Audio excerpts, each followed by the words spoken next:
4. 사도구 참변에 대한 대답.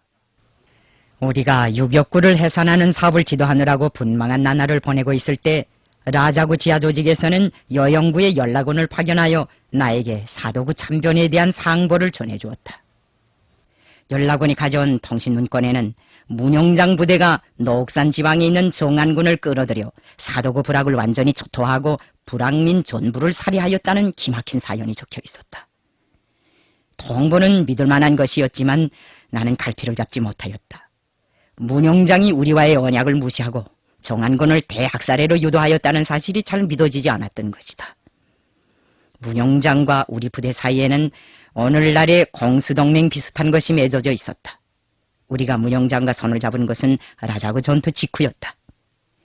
하루는 적구 지하조직에서 라자구로 가는 위만군 부대의 우마차 수송대가 백초구를 떠났다는 연락이 왔다. 우리는 개관라자 부근에서 내복전을 하였다. 위만군 호송병들은 변변히 저항도 하지 못하고 전원 포로되었다. 포로들 중에는 문용장이 수하에서 복무하는 철가성을 가진 중대장도 있었다. 그 중대장은 혁명군에 붙잡힌 몸이라는 강박 관념은 조금도 없이 마치 응당 겪어야 할 일을 당한 사람처럼 태평스러운 얼굴로 희물희물 웃기만 하였다. 당신은 장교인데 왜 저항도 하지 않고 투항하였어? 나는 그 괴짜에게 질문을 하였다. 여기야 고려 홍군 활동구역인데 저항해서는 뭘 하겠습니까? 싸워도 이기지 못할 바에야 손을 드는 게 상책이지요. 그도 영안지방의 사람들처럼 조선인민 혁명군을 고려홍군이라고 불렀다. 게다가 고려홍군이 포로들을 죽이지 않는다는 건 온 만주가 다 알고 있는 거고요. 빈농가의 자식인 철중대장은 만주국 군대 봉급이 높다는 소문을 듣고 장가갈 미촌이라도 마련해보려고 총을 맨 사람이었다. 세상 물정에 너무나 어둡다고 흠을 잡는 동무들도 있었지만 교양만 잘하면 위만군 장교라는 간판과 관계없이 양심적으로 살아갈 수 있는 인간이었다. 우리가 포로들과의 담화를 끝내고 그들을 돌려보내려고 하자 철중대장은 나에게 이런 청을 하였다. 대장날이 이 우마차들의 싣고 물건 가운데서 다른 건 다 가져가도 좋은데 돈과 총만은 돌려줬을 수 없겠습니까? 우리가 빈손으로 돌아가면 사병들에게 월급도 주지 못하고 아마 문용장이 우리를 총살할 것입니다. 나는 우마차에 실린 물자 전량과 함께 포로들을 고스란히 라자구로 돌려보냈다. 우리 동무들은 친구들 우린 탄할값도 못하고 잠만 미쳤어 하는 놈까지 해가며 그들을 발해주었다. 철중대장은 리효석 중대장을 보고 친구 이 센길이 무를 썰어서 말린 것 이 센길이 가만히 대고 총 몇 방만 쏴주게 하면서 탄알상자 한 개를 통째로 내주었다. 우리의 대범한 처분에 감심했던 모양이었다. 리효석이 탄알상자를 받지 않고 마차에 실어주자 호성병들은 자기네끼리 센길이 가만히에 총을 몇 방 갈기었다. 그런 다음 장탄했던 총알들을 모조리 뽑아 선수건에 싸서 풀밭에 내던지고 덜렁덜렁 달아나 버렸다. 이 일로 하여 철중대장은 문용장의 각별한 신임을 받게 되었다. 문용장은 수송대를 파견할 때마다 그의 중대를 따라보내곤 하였다. 다른 중대들을 보내면 빈 톨토리가 되어 돌아오는데 철중대장만은 한 번도 털리지 않고 무사히 돌아오곤 하였기 때문이다. 우리는 다른 수송대들은 다치면서도 그 수송대만은 다치지 않았다. 그는 군수물자를 실으러 갈 때마다 부하들을 보내어 아무날 몇 시에 자기네 수송대가 어느 지점들을 통과하는데 수송대의 표적은 어떠어떠하다고 우리에게 알려주곤 하였다. 그러는 과정에 문용장도 철중대장이 인민혁명군의 보호와 관심 속에 있다는 것을 알게 되었다. 어느 날 철중대장은 문용장을 만나 우리 중대가 라자구에 와서 인민혁명군의 보호를 받고 있는데 이왕이면 우리 대대 영이 김대장네 부대와 공수동맹을 맺고 안전하게 지내는 것이 어떻습니까? 하고 슬쩍 제기하였다. 문용장은 처음에 큰일이라도 난 것처럼 펄쩍 뛰는 신용을 해 보였으나 나중에는 본심대로 아주 훌륭한 보신책이라고 하면서 그 제의에 쾌히 동의해 나섰다. 이 사실이 철중대장을 통하여 우리에게까지 전달되고 위만군이 인민들의 생명재산을 침해하지 않는 조건에서 동맹을 맺는 데 동의한다는 우리의 의사가 문용장한테 전달되었다. 회담도 없고 서명 날인도 없는 파격적인 신사협정이었다. 우리 부대와 문영장 부대와의 공수동맹은 쌍방이 서로 협동하여 공격도 같이 하고 방어도 같이 하는 동맹이라는 본래의 의미를 떠나 두 군사집단이 서로 상대방을 치지 않고 친선적으로 지내는 동맹이라는 전이된 뜻을 가지고 있었다.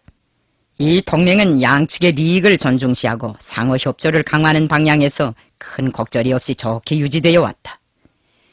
우리가 불가침 원칙을 충실하게 지키자 문영장은 여러 차례에 걸쳐 혁명군에 많은 양의 탄약과 식량, 피복을 보내주었다. 지어 그들은 일본군의 움직임과 관련한 중요한 군사정보까지 제공해 주었다.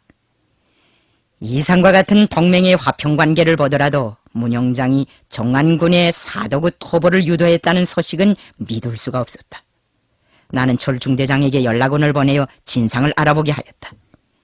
연락원의 보고에 의해 사도구 참변도 사실이고 문영장의 배신 행위도 사실이라는 것이 확인되었다. 문영장이 일본 상전의 압력을 받고 공수동맹을 파기하는 길로 나가고 있다고 철중대장이 알려왔다. 우리는 문영장의 배신과 그가 안내자의 역할을 담당한 사도구 참변에 응당한 대답을 주어야 하였다. 복수전을 부르짖는 목소리가 매일같이 지휘부에 날아왔다. 지휘관들도 사도구 인민들의 핏값을 받아내자고 대원들을 선동하였다. 미친 개는 몽둥이로 다스려야 한다는 것이 혁명군이 즐겨 사용하던 격언이었다. 나는 대원들의 요구가 정당하다고 생각하였다. 노흑산의 정안군 부대나 라자구의 위만군 부대를 그대로 두고서는 이 일대에서 살고 있는 인민들의 안전도 담보할 수 없었고 마을마다에 박혀있는 지하 조직들의 활동도 군사적으로 뒷받침해 줄 수 없었으며 인민혁명군의 북부 만주 진출도 무난하게 할 수 없었다. 유격구를 해산하는 사업에서도 혼란을 각오하지 않으면 안 되었다. 라자군은 유격구를 떠난 왕청 훈천지방의 해산군 중에 가서 살게 될 소개지이기도 하였다. 우리는 정안군 부대와 문영장 부대를 동시에 치기로 결심하고 부족되는 역량을 보충하기 위하여 연길 1연대와 처창지에 가 있는 독립연대를 왕청으로 소환하였다. 독립연대는 그때 한 끼에 빵을 한 개씩 먹으면서 5일가량 강행군을 하여 우리가 주둔하고 있는 당수하자의 산지부라까지 왔다. 독립연대의 연대급 간부들은 연대장 윤창범 이하 대부분 민생단으로 몰려죽고 참모장이 중대들을 인설해가지고 왔는데 지휘관들을 잃은 그들의 사기는 여지없이 절약되어 있었다. 우리는 그때 독립연대의 일부와 연길 1연대의 일부, 왕청 3연대의 일부 역량으로 전강루 전투를 조직하였다. 토성 속에 깊숙이 들어박혀 오만 가지 악행을 다하는 위만군과 자위단 무력을 제압하지 않고서는 라자구로 가는 통로를 개척할 수 없었다. 전강루 전투를 끝낸 혁명군 무력은 라자구를 공격하기 위한 작전 계획을 세우고 출진 기지로 내정되어 있는 사도구와 삼도구, 태평구 방향으로 백일행군을 강행하였다. 죽을 먹으면서 200여리를 행군하였으나 대원들의 사기는 매우 좋았다. 사도구는 원래 리태경과 같은 독립군 출신의 노병들과 의병 출신 선각자들이 리상천으로 개척한 고장이었다. 사도하자 또는 상방자라고도 부르는 이 마을을 후에는 우리가 리광과 함께 혁명촌으로 개조하였다. 우리는 리태경 노인을 내세워 이 마을에 반일회도 묻고 농민협회도 내오고 혁명호재회도 조직하였다. 우리가 사도구에 자주 다니다나니 당시 라자구와 그 주변 부락 사람들은 그것을 공산당 사령부라고도 불렀다. 이민혁명군에 대한 이거장 사람들의 우대와 애정은 실로 놀랄만한 것이었다. 혁명군이 왔다는 말만 들으면 신짝도 걸치지 않고 맨발바람으로 뛰어나오곤 하던 그들의 열정적인 모습 앞에서 나는 한두 번만 감탄한 것이 아니었다. 사도구 마을 가까이에 있는 삼도하자도 우리의 물을 많이 먹은 유명한 혁명촌이었다. 삼도하자 부락의 서쪽 산 기슭에는 중국 사람들이 경영하는 양조장이 하나 있었다.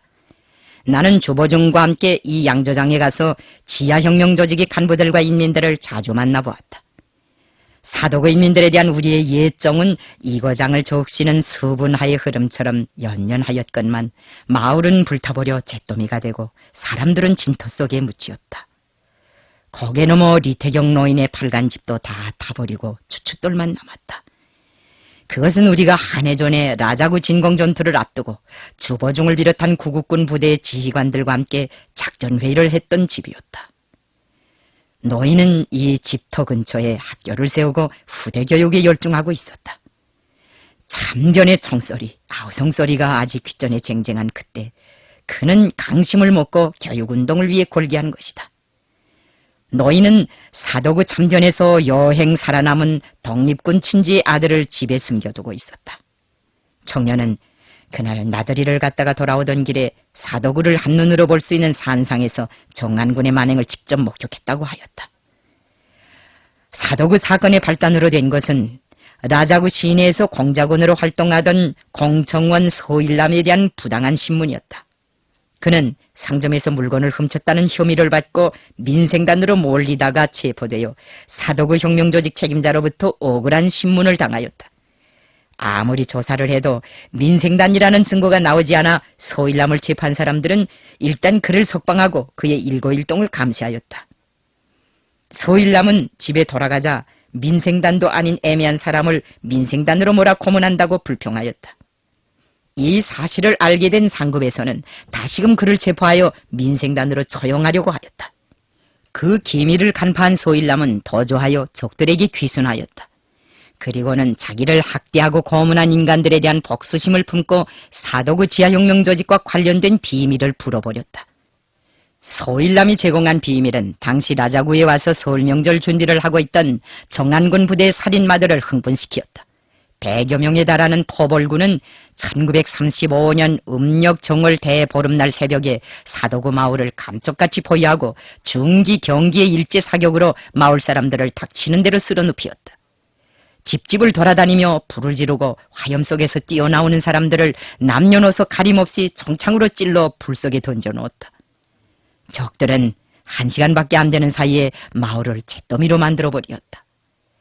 삼도하자의 백호장이 사건 현장으로 달려왔을 때 거기서는 참변을 요행 모면한 8명의 조선족 어린이들이 시체더미 속에서 울고 있었다. 백호장은 근처의 마을 사람들과 함께 그 아이들의 양육 문제를 의논하였다. 고아가 된 어린이들을 한 명씩 데려다 기르기로 하였다. 백호장 자신도 고아 한 명을 집으로 데리고 갔다. 참화를 면한 3명의 사도구 청년들은 우리 부대에 입대하였다. 우리들은 이 참변의 전말을 듣고 모두 다 이를 갈았다. 화근의 동기로 된 것은 물론 소일남을 민생단으로 몰아 학대한 인간들의 좌경망동적 행위임에 틀림없었으나 그것과는 관계없이 우리는 사도구 마을을 피바다로 만든 정안군의 살인 백정들에게 1차적인 저주를 보내지 않을 수 없었다. 사도구 대학살은 일본 제국주의자들의 조정과 사촉에 의해서만 감행될 수 있는 야스성과 악랄성, 잔인성의 극치였다. 남의 나라 왕궁 안에 뛰어들어 그 나라의 왕비를 서슴없이 살해하고 그 범죄의 흔적을 없애기 위하여 시체마저 불태우는 그런 무지막지한 강도의 후예들이 무슨 짓인들 못하겠는가. 나는 어렸을 때 아버지한테서 을미사변 1895년 을미사변에 대한 이야기를 듣고 분통을 금치 못하였다. 왕궁 안에서 살해되어 시체마저 건질 수 없었다던 그 왕비가 바로 우리나라의 마지막 왕 순정을 낳은 명성황후 민비였다. 조선의 국정을 한손하기에 거머쥐고 있던 민비가 친노파의 수괴가 되어 일본 세력을 반대하는 입장에 서게 되자 이에 당황망조한 일본의 통치자들은 조선 주재 자국공사 미우라를 돌격대로 내세워 수비대 무력과 경찰 무력, 지원은 깡패들과 불량배들까지 포함한 살인 집단을 묻고 그들을 동원하여 경복궁을 습격하게 하였다. 일본 도로 민비를 난도질한 미우라의 하수인들은 범죄의 흔적을 남기지 않기 위하여 시체를 화장하고 남은 그의 유골까지도 못 속에 집어던지었다. 원래 조선 사람들은 민비를 그다지 숭상하지 않았다. 개국으로 나라를 망친 장본인이라고 생각하고 있었기 때문이었다. 그가 왕가의 며느리로서 외부 세력과 결탁하여 시아버지인 대원군을 정권의 자리에서 드러낸 데 대해서도 좋지 않게 평가하는 사람들이 있었다. 대원군이 둘러친 쇄국의 울바자가 20년이나 30년만 더 유지되었어도 우리나라가 남들의 식민지로 되지 않았을 것이라고 말하는 천진난만한 사람들도 있었으니 민비에 대해 국민들이 품고 있었던 고가운 심정도 이해하기 어렵지 않을 것이다. 그러나 아무리 국민의 신임을 받지 못한 민비라고 해도 어디까지나 정치는 정치이고 왕비는 왕비인 것이다. 그는 우리 국민의 일원이었고 왕가의 주인이었으며 고종을 대변하여 국정을 다스린 국가 권력의 대표자였다. 그러므로 울미사변을 도발한 일본 지배층의 야만적 행위는 곧 우리 민의 자주권을 강도적으로 침해한 것으로 되며 전통적인 왕가의 존엄을 침해한 것으로 되는 것이다. 국민의식이 강하고 전왕정신이 강하며 민족적 자부심이 남달리 강한 조선 사람들이 이것을 용납할 리 만무하였다. 거기다가 단발령까지 강제적으로 시행되어 민족 감정은 분화를 해치고 크게 폭발하였다. 우리 인민은 의병 항쟁으로서 을미사변과 단발령의 시행에 대답하였다. 간도 대토벌의 해로 알려진 경신년에도 일본 군대는 만주지방에서 조선 사람들을 대량적으로 학살하였다. 그것은 봉오동과 청산리에서 당한 대참변의 수치를 제만조선적 비군사 인원들에 대한 살육으로 씻어보려는 전례 없는 살인 광중의 폭발이었다. 10일이 출병을 했다가 남하하는 일본군과 라남을 떠나 만주지방으로 북상하던 일본군은 가는 곳마다에서 조선 사람들이 살고 있는 촌락들을 잿더미로 만들고 청장년들을 끌어내다가 무대기로 학살하였다. 민비 시해의 수법을 그대로 적용하여 시체들은 석유를 찌고 화장하여 버렸다. 자신들이 저지른 죄악의 증거를 없애치우자는 수작이었다. 1923년의 간도 대진제는 지각운동이 일으킨 자연의 재난과 함께 일본의 국수주의자들에 의하여 조선민족에게 강요된 인공적인 재난도 기록하고 있다. 대진제를 조선인 탄압의 허기회로 삼은 깡패들은 도처에서 일본도와 잠대창으로 조선 사람들을 닥치는 대로 죽이었다. 그들은 수많은 인청들 가운데서 조선족들을 정확히 식별해내려고 겉만 보고 잘 분간할 수 없는 사람들에 대해서는 덮어놓고 고엔 고주고센이라는 말을 번져보게 하였다. 고엔 고주고센이란 5원 55전이라는 뜻이다. 이 말을 유창하게 번지지 못하는 주민들은 예외 없이 조선 사람으로 인정되고 살해의 대상이 되었다. 이 재난의 첫 18일 동안에만도 우리 민족은 6천여 명의 희생자를 내었다. 이것은 일본 군국주의자들이 조선인민을 관역으로 하여 저질렀던 죄악의 일부이며 살육과 약탈로 얼룩진 일본 근대사의 한 토막에 지나지 않는다. 그 역사의 일부가 사도구라는 자그마한 부락에서 재현된 것이다. 마을에는 지하조직도 있었는데 왜 그렇게도 무경각했습니까? 나는 분하고 안타까운 나머지 리태경 노인에게 물었다.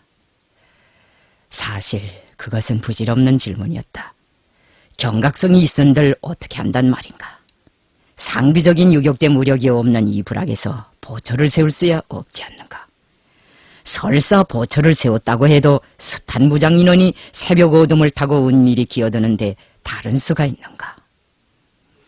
장군님, 우리가 너무 허리띠를 풀어놓고 살았습니다. 나 같은 늑다리들에게 죄가 많습니다. 혁명군의 보호 밑에서 늘 편안하게 살아오다나니 우리가 만국민이라는 것도 잊고 독립전쟁 중에 있는 나라의 백성이라는 것도 잊고 있은 것 같습니다. 사도구 마을의 어떤 영감들 중에는 간디를 숭배하는 사람들도 있었다니까요. 리태경 노인은 어그러지는 말이라도 꺼낸 사람처럼 어줍게 웃었다. 나는 놀랐다. 이 산골에 간디 숭배자가 다 있다니. 노인님, 그 노인은 어떻게 되어 간디를 숭배하게 됐습니까? 조선서 건넌 어떤 신사못쟁이가 영감에게 간디를 소개해준 모양입니다. 우리나라 신문에 실린 간디의 편지까지 보여주었다지 않겠습니까? 그 후부터 영감이 마실방에만 나타나면 폭력이 어떻고 비폭력이 어떻고 하면서 무혈독립론을 연불처럼 외웠습니다. 나도 길림 시절에 조선일보 지상에서 간디의 편지를 읽고 박서심과 함께 무조항주의를 논평한 적이 있었다. 그 편지의 원문은 아래와 같은 것이었다. 사랑하는 친구여, 나는 당신들의 편지를 받았나이다. 내가 보낼 유일한 부탁은 절대적으로 참되고 무조항적인 수단으로 조선이 조선의 것으로 되기를 바란다는 것뿐입니다. 1926년 11월 26일 사바르마티에서 MK 간디. 편지가 보여주는 바와 같이 간디는 조선 사람들에게 무조항적인 방법으로 독립을 이룩할 것을 설교하고 있다. 아마 간디의 사고방식에 매력을 느낀 어떤 무장주의자가 그에게 편지를 보낸 것 같았다. 길림의 교포 청년들 속에서는 간디의 사상을 자기의 신앙으로 삼고 있는 사람들이 하나도 없었다. 비폭력 불복종 운동 같은 것으로 포악하고 탐욕스러운 일본 제국주의자들에게서 독립을 선사받을 수 있으리라고 생각하는 어리석은 환상가가 있을 수 없었다. 그러나 간디의 사고방식은 무력 항쟁을 포기하였거나 독립운동의 길에서 탈락한 일부 민족운동자들에게서 일정한 공명과 지지를 받았다. 영국의 지배를 저주롭게 여기면서도 단 한 사람의 영국인도 해칠 생각이 없다고 하였고, 영국 정부의 조직적인 폭력을 억제할 수 있는 힘은 조직화된 비폭력이라고 언명한 간디의 사상이 광범한 인도인민의 호응을 불러일으킨 것은 그 사상을 관통하고 있는 인도주의 정신의 힘에 있었다고 말할 수 있다. 그것이 인도의 실정에 어느 정도 부합된 것이었는지는 모르겠다. 설사 그것이 타당한 것이었다 할지라도 아시아와 구라파의 서로 다른 강국을 종주국으로 섬기고 있던 조선과 인도가 같은 처방을 가지고 독립운동을 할 수는 없었다. 인도는 인도이고 조선은 조선이었다.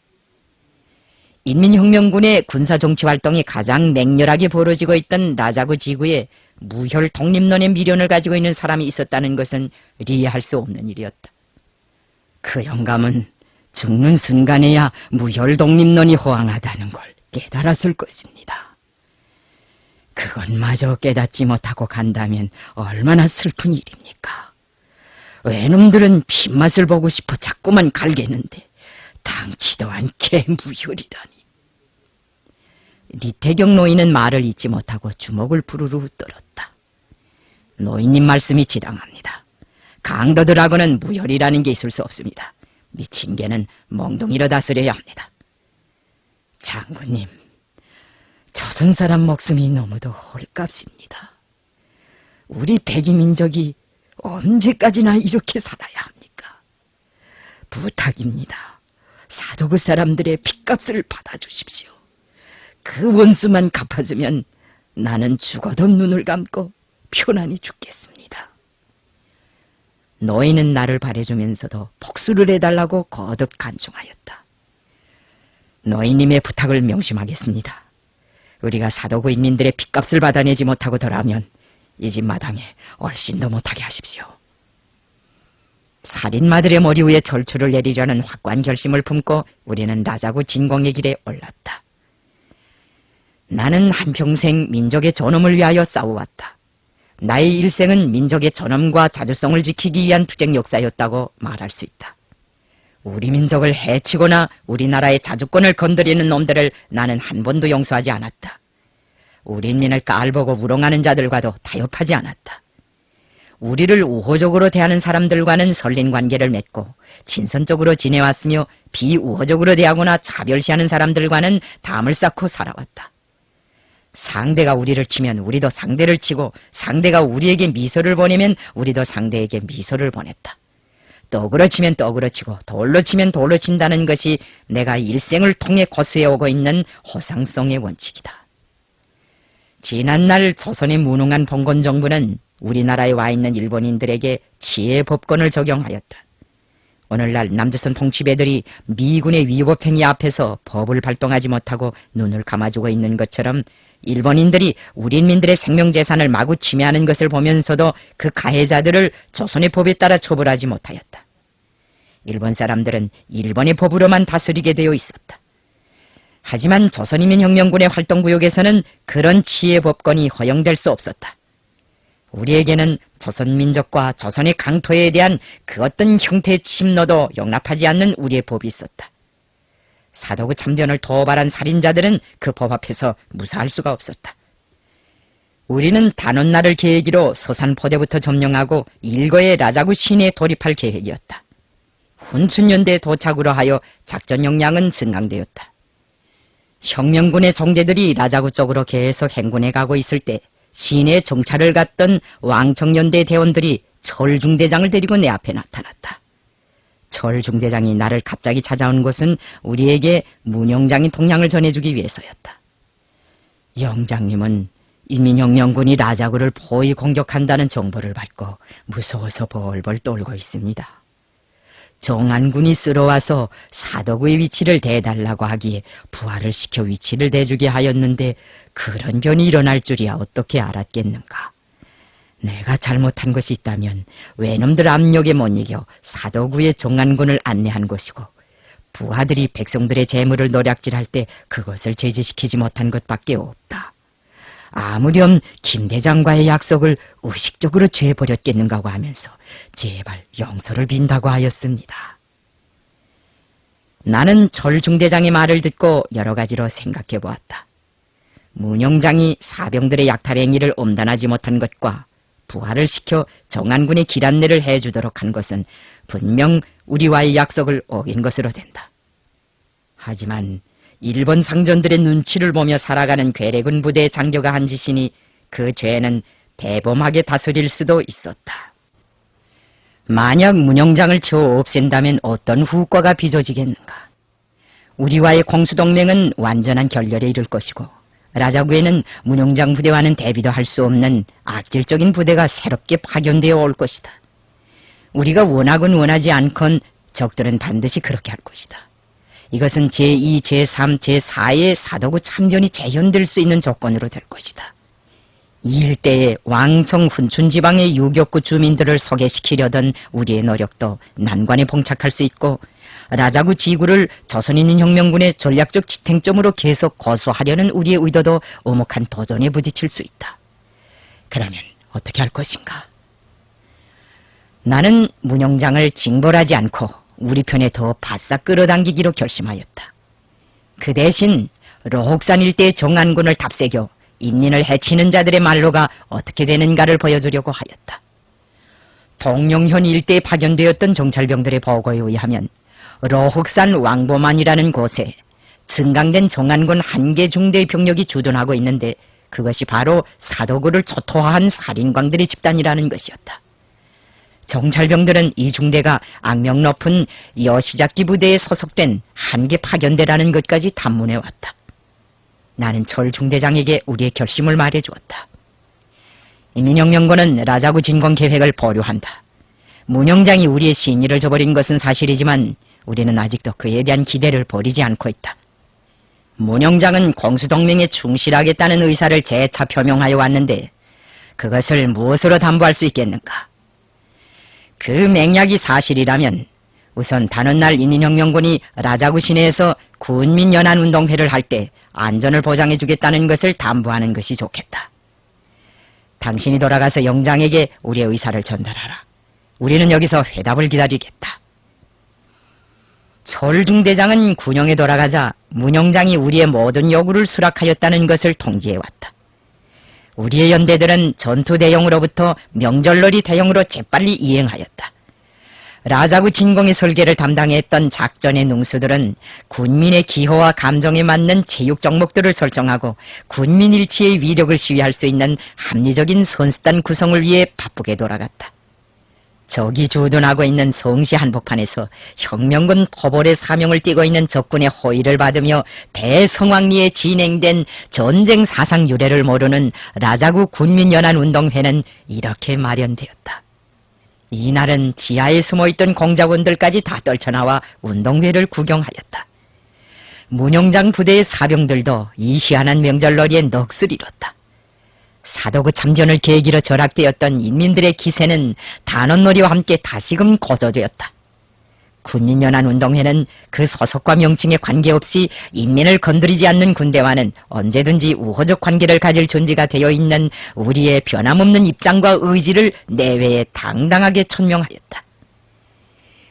우리는 태평구에서 중대 정치지도원급 이상의 군정 간부들이 참가하는 지휘관 회의를 열고 노흑산 전투 계획을 면밀히 작성한 다음 사도구 참전의 희생자들에 대한 추도식을 성대히 하였다.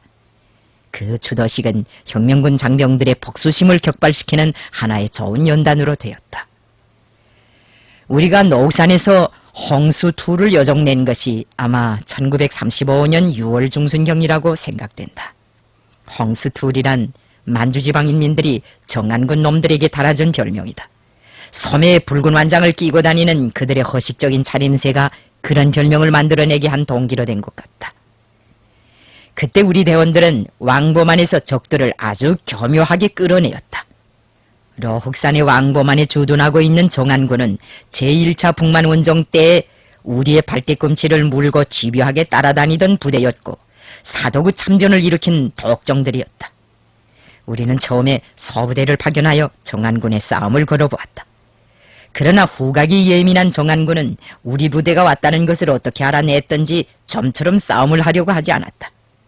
나는 마을 사람들을 통하여 정안군 놈들이 겨울에만 유격대 토벌을 하고 여름에는 될수록 혁명군과의 교전을 피하면서 살림대나 토비 같은 것만 친다는 것을 알게 되었다.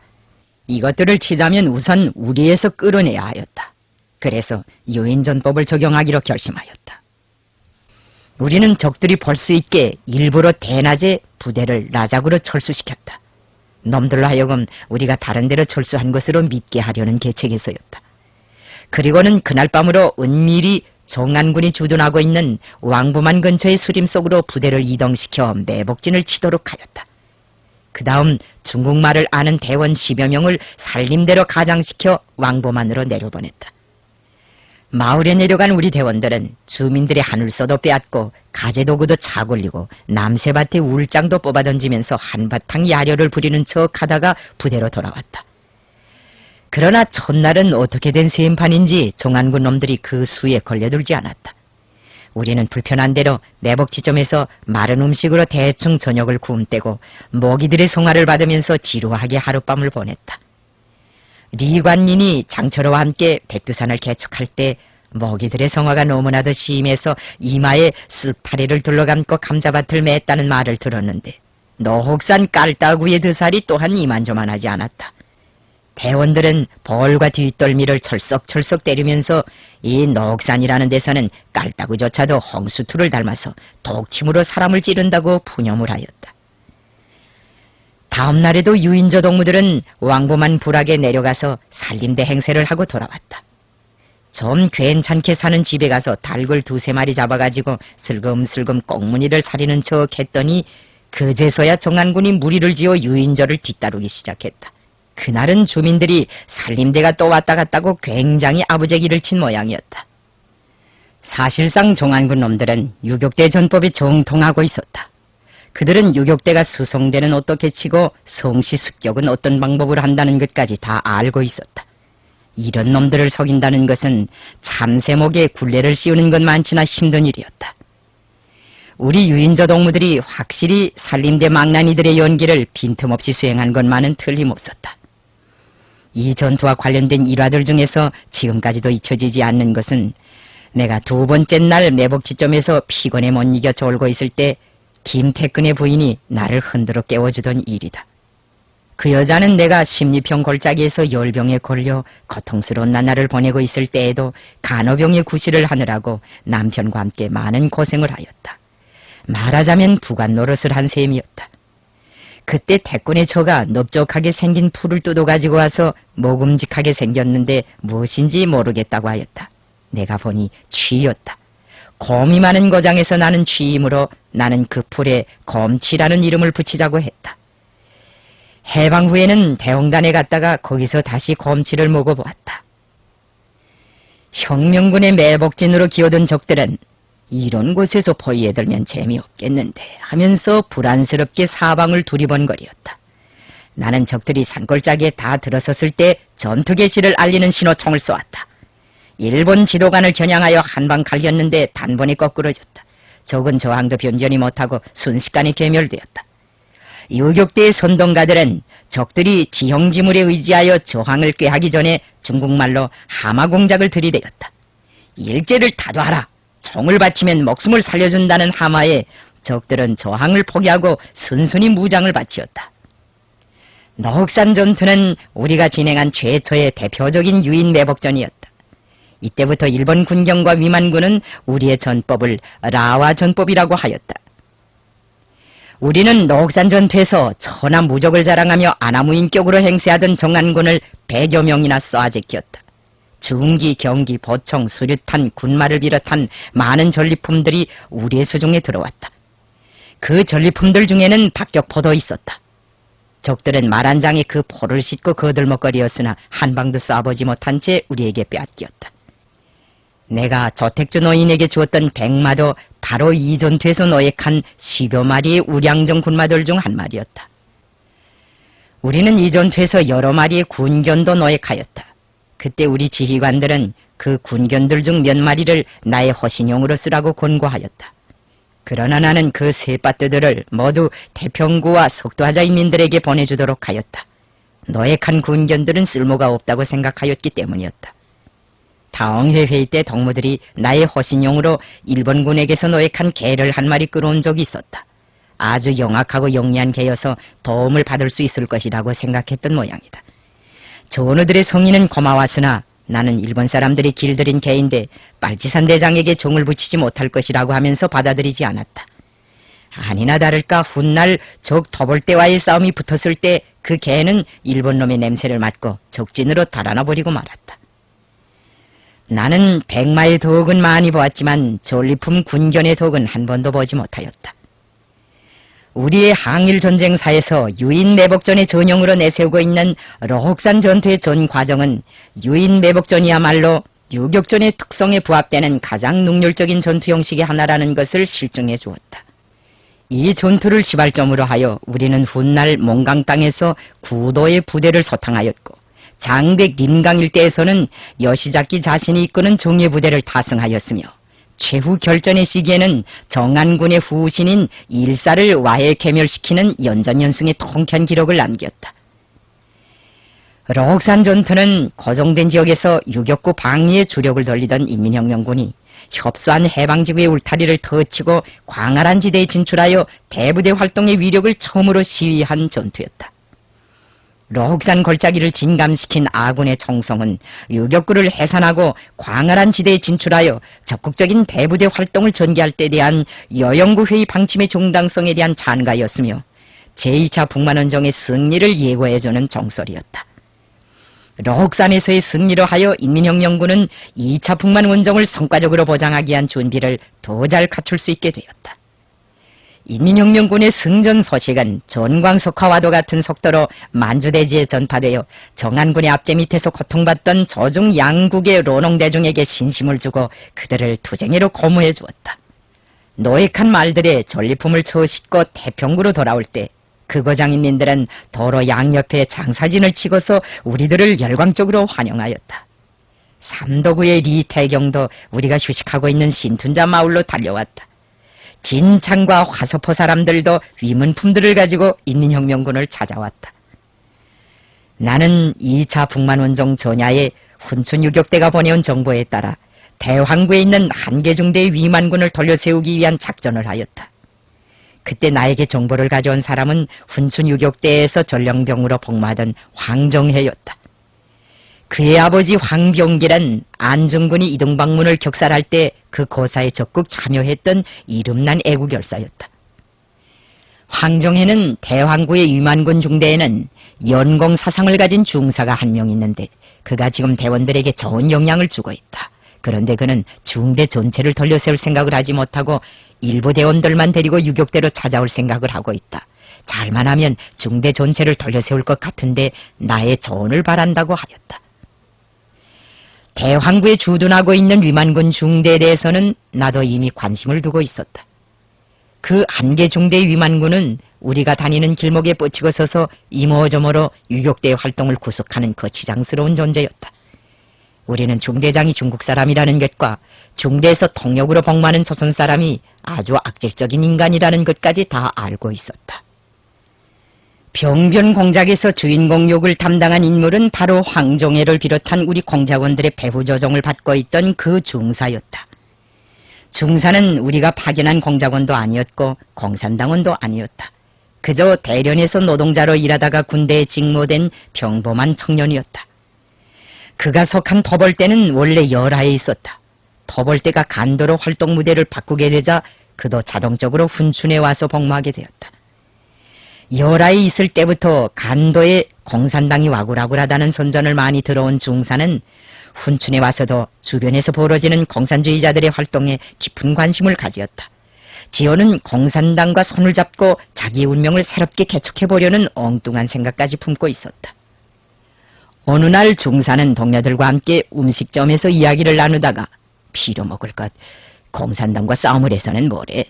차라리 이놈 새끼들을 한 놈 쏘아 죽이고 넘어가고 말아야지 하면서 불평을 털어놓았다. 음식점에서 그 광경을 목격하고 온 황정혜는 이 사실을 곧 지휘관들에게 보고하였다. 중사는 곧 우리가 쟁취해야 할 사업 대상이 되었다. 바로 이 무렵에 훈춘 시내에 소부대 공작을 나갔던 우리 동무들 중 한 명이 경찰에 체포되는 사건이 발생하였다. 그 동무는 조선 사람이었지만 중국말을 아주 능란하게 하였다. 경찰이 그를 비꾸러매가지고 차고 때리고 고함을 치면서 야단 법석을 할 때 시가지를 지나가던 그 노동자 출신 위만군 중사가 마침 그 광경을 보고 우리 동무를 가르쳤다. 이 자식아, 공산당이면 공산당이지. 너나 이 사람이나 다 압박받는 처지인데 사람을 이렇게 치는 법이 있는가고 하면서 경찰놈을 후려갈기고 쫓아버린 다음 자기네 병영으로 우리 대원을 데려갔다. 중사는 우리 동무에게 말했다. 당신을 당장 놔줄 수도 있다. 그러나 지금 나하고 같이 우리 병영으로 가야겠다. 당신이 용감한 사람이라면 우리 부대가 하룻밤 자면서 우리 중대장한테랑 공산군의 형편을 좀 말해주라. 우리는 그것을 몹시 알고 싶다. 우리 중대에는 일본놈 지도관이 하나 있고 통역을 하는 조선놈이 하나 있는데 이 두 놈이 다 나쁜 놈이다. 요 두 놈은 술을 쏘서 시가지로 보낼 테니까 마음을 놓으라. 우리 동무는 중사가 무슨 의도를 가지고 그런 권고를 하는지 알 수 없어 좀 얼떠러움했지만 이래도 죽고 저래도 죽을 바에는 영예롭게 죽겠다는 마음을 먹고 위만군 병영으로 따라갔다. 중사는 병영에 도착하자마자 자기의 친구인 중대장한테 우리 동무를 데리고 갔다. 세 사람이 차탁을 가운데 두고 밀담을 한창 벌리고 있을 때 일본 지도관이 중대부로 쑥 들어와서 우리 동무를 유심히 살펴보았다. 중사는 지도관이 의심을 가지지 않도록 중대장을 향해 이 사람은 내 친구인데 술값 받으러 왔다. 그런데 돈이 없어서 야단났다. 중대장, 술값을 좀 대주지 않겠는가고 하였다. 중대장도 능청스럽게 내가 술값을 대줄 테니 그건 걱정 말라. 당신의 친구이면 내 친구나 같은데 잘 대접해야지. 그저 보낼 수야 없지 않는가. 여기서 차나 마시면서 천천히 회포를 나누다가 헤어지라고 하였다. 일본 지도관이 시가지로 내려간 다음 세 사람은 밀담을 계속하였다. 중사의 간청으로 우리 동무는 공산당 선전을 들이댔다. 유격대는 조선 사람도 있고 중국 사람도 있는 조중연합군이다. 나는 조선 사람이다. 조선 사람들도 일본 놈의 만주 강점을 반대한다. 당신의 위만군에도 애국자들이 있는데 그런 사람들과는 손을 잡을 용의가 있다고 하면서 위만군에 대한 우리의 정책을 선전하고 중국말로 위만군에 대한 노래를 몇 가지 불러주었다. 우리 동무의 선전에 감화된 위만군 중대장은 당신이 내일 돌아가서 상관에게 보고하라. 우리는 유격대와 싸울 생각이 없다고. 설사 우리 부대가 토벌을 간다 해도 수림 군방에다 대고 암호로 총을 몇 방 쏠 테니까 당신네는 다른 데로 피하라고 하였다. 중사는 중사대로 우리 동무를 바래주면서 나는 앞으로 당신과 연계를 가지고 싶다. 당신도 나와 연계를 가지는 것이 나쁘지 않을 것이다. 오늘 토론된 내용을 당신네 정치위원한테 가서 보고하라고 하였다. 이렇게 되어 우리는 그 줄을 잡아지게 되었고 그 줄을 움직이면서 병변 공작을 심화시켰다. 나는 황정혜에게 구체적인 임무를 줘 대왕구로 돌려보냈다. 황정혜는 그 중사와 다시금 연계를 맺고 위만군 중대를 통째로 병변시키기 위한 공작을 하였다. 중사는 황정혜를 보고 우리는 할 수 없어 이 노릇을 해먹는다. 사람으로 태어나 남의 괴뢰 노릇을 하는 것보다 더 부끄러운 일이 어디 있는가. 당신 내가 부럽다. 중대를 다 데리고 공산군 편으로 넘어갈 각오가 돼 있으니 우리를 습격해달라고 간절하게 부탁하였다. 우리는 위만군의 병영 근처에 2개 중대인가 3개의 중대 영량을 발견하였다. 그 중대들이 병영을 포위하고 있다가 위만군 사병들이 적이 제조를 하고 있을 때 위협사격을 하면서 하마를 들이댔다. 위만군 측에서는 대표를 보내어 담판을 요구했는데 그 대표가 바로 우리의 영향을 받고 있던 대련내기 중사였다. 중사는 교전의 중지를 요구하고 나서 우리의 대표 앞에 병변 결의를 표명하였다. 그 결의대로 150여 명에 달하는 위만군 장병들은 일본 교관과 조선인 통역을 제껴버린 다음 시가지에 있는 적들의 물건을 모조리 빼앗아서 말소리에 싣고 나팔을 불면서 우리 유격구역으로 들어왔다. 이 중대를 인민혁명군에 어떻게 편입시키겠는가 하는 문제를 가지고 훈춘연대 지휘관들은 한동안 토론을 많이 하였다. 어떤 사람들은 중대를 해체하여 인민혁명군의 새 중대들에 배치하자고 하였고, 어떤 사람들은 중대를 해체하지 말고 그대로 편입시키자고 하였다. 그런데 이 두 가지 안 중에서 압도적인 것은 해체해서 편입시키자는 주장이었다. 연대 지휘부는 이 안을 가지고 반변해온 중대 지휘관들과 담판을 거듭하였다. 그러나 위만군 지휘관들은 자기네 중대를 해체하는데 좀처럼 동의하지 않았다. 훈천연대 정치위원 최봉호는 결론을 바란다고 하면서 나에게 이 문제를 제기하였다. 나는 위만군 사병들의 요구를 정확히 파악하기 위하여 그들 속에 들어가서 담화를 하였다. 해체를 반대하는 위만군 측의 입장은 강경하였다.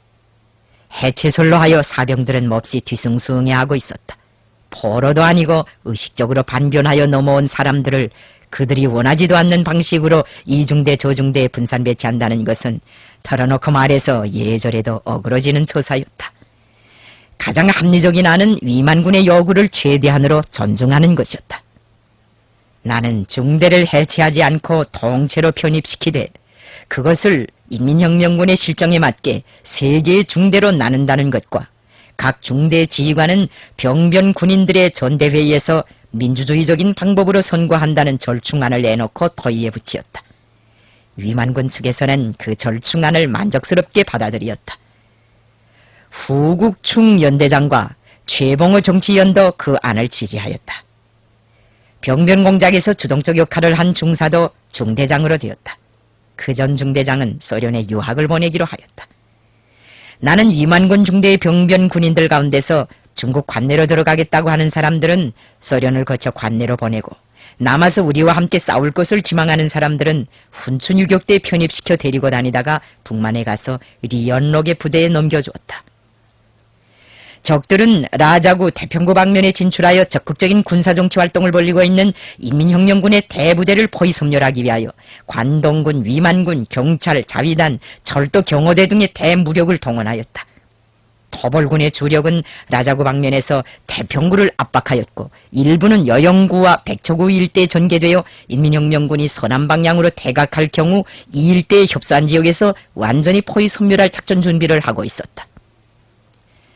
1935년 6월 20일 적들은 마침내 태평구에 대한 공격을 개시하였다. 우리는 태평구 뒷산에 부대들을 전개시키고 박격포 중대 가까이에 지휘부를 정하였다. 지휘처 아래에는 소년 동굴이 있었다. 적들은 배를 타고 대화서포강을 도하하기 시작했다. 이때 우리의 박격포 중대가 포문을 열었다. 배 한 척이 강복판에서 박산이 났다. 혼비백산한 적들은 대화서포강 도하를 단념하고 자기들의 진지로 황망히 달아나 버렸다. 그 박격포의 포수들이 참으로 대단하였다. 위만군을 병전시키고 그 일부 역량으로 포중대를 따로내온 보람이 있었다. 위만군의 전투 참여를 못마땅하게 여기던 회의론자들은 그제서야 자기들의 실책을 뉘우치었다. 나는 포중대장을 얼싸안고 전투 승리를 축하해 주었다. 위만군에서 넘어온 사람들을 미덥지 않게 여기던 혁명군의 일부 지휘관들도 기쁨을 참지 못하고 포자지로 뛰어왔다. 대화서포강에서 울린 인민혁명군의 포성은 우리나라 포무력의 탄생을 의미하는 역사적인 고고지성이었다. 적들은 그 포성 앞에서 전멸하였고 인민은 그 포성 앞에서 춤을 추었다. 우리는 지금 그날을 포병절로 기념하고 있다. 대화서포강을 도하하려다가 우리의 박격포 공격에 넋을 잃고 라자구로 달아난 문영장은 참으로 알다가도 모를 것이 인민혁명군이다. 어제 포를 노획해가지고 오늘은 단 2방에 명중시키는 귀신 같은 재간을 가지고 있으니 그걸 어떻게 당해내겠는가. 인민혁명군과 맞서는 것은 모조리들이나 할 짓이다. 이제는 내 목에 일본도가 날아들어도 김일성 부대와는 싸우지 않겠다고 하였다 한다. 물론 이것도 절중대장이 보낸 정보였다.